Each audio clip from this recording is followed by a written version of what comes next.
महाराष्ट्र दिनाचे औचित्य साधत तामिळनाडूतील ऐतिहासिक जिंजी किल्ला येथे आपला मावळा संघटनेच्या वतीने गड संवर्धन स्वच्छता आणि जतन मोहीम अत्यंत उत्साहात पार पडली।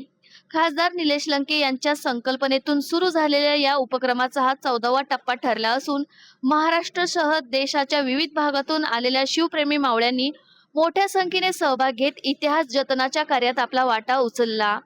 छत्रपती शिवाजी महाराज यांच्या स्वराज्याशी ऐतिहासिक नाळ असलेला हा जिंजी किल्ला दक्षिण भारतातील अत्यंत महत्त्वाचा दुर्ग मानला जातो।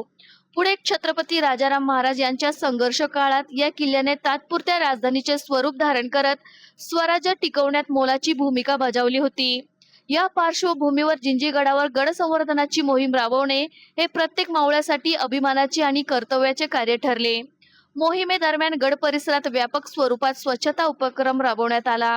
प्लास्टिक कचरा गोळा करणे, झाडझुडपांची छाटणी व साफसफाई, ऐतिहासिक वास्तूंच्या परिसराची स्वच्छता राखणे तसेच गडाच्या मूळ रचनेला हानी पोहोचवणारे घटक दूर करणे अशा विविध कामांमध्ये स्वयंसेवकांनी सहभाग घेतला। गडकोटांचे संवर्धन ही केवळ प्रशासनाची जबाबदारी नसून प्रत्येक नागरिकाचे कर्तव्य आहे, हा संदेश या कृतीतून प्रभावीपणे देण्यात आला। महाराष्ट्र दिन जिंजी गडावर साजरा करण्याचा संकल्प यावेळी पूर्णत्वास गेला। भगव्या झेंड्याच्या साक्षीने आणि जय भवानी जय शिवाजीच्या घोषणांनी गड परिसर दुमदुमून गेला। राज्याच्या सीमा पलीकडे जाऊन महाराष्ट्र दिन साजरा करण्याचा हा उपक्रम उपस्थितांसाठी अत्यंत महत्त्वाचा आणि प्रेरणादायी क्षण ठरला। आमच्या आपला मावळा संघटनेची गड किल्ले संवर्धन स्वच्छता मोहीम जी किल्ले शिवनेरी या ठिकाणाहून सुरू केली।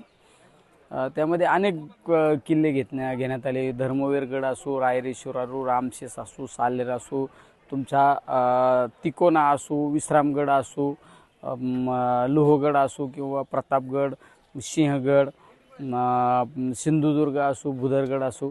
आज ही 14वी मोहीम आहे। म्हणजे 14 महिने सलगपणे आम्ही ही मोहीम राबवली। 14वी मोहीम महाराष्ट्र दिनाचं औचित्य साधून ही मोहीम स्वराज्याची तिसरी राजधानी जिंजी या ठिकाणी साजरा करायचा आम्ही सर्वांनी निर्धार केला आणि हजारो मावळे महाराष्ट्रातील वेगवेगळ्या कानाकोपऱ्यातील मावळे या मोहिमेमध्ये सहभागी झालेले आहे।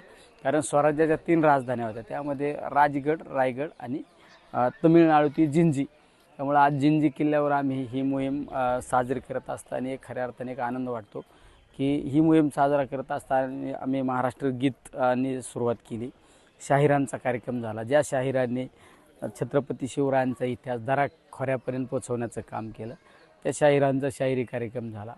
भरतनाट्यमचा कार्यक्रम तमिळनाडूमध्ये आपण ही मोहीम करतो तर भरतनाट्यम घेण्यात आलं। मल्लखांब त्या ठिकाणी मल्लखांबचे सुद्धा कार्यक्रम घेण्यात आले। अशी कार्यक्रमाने ही मोहीम आज साजरी होत आहे। महाराष्ट्राच्या आणि या किल्ल्यामध्ये काही प्रमाणात मला या ठिकाणी फरक जाणवला। आपल्या किल्ल्यांच्या परिसरामध्ये प्लास्टिकचा कचरा, अस्वच्छता पाहायला मिळते, पण या ठिकाणी एक बऱ्यापैकी स्वच्छता पाहायला मिळाली। बऱ्यापैकी संवर्धन जतन केलेलं, गडकोट जतन केलेलं पाहायला मिळालेले आहे।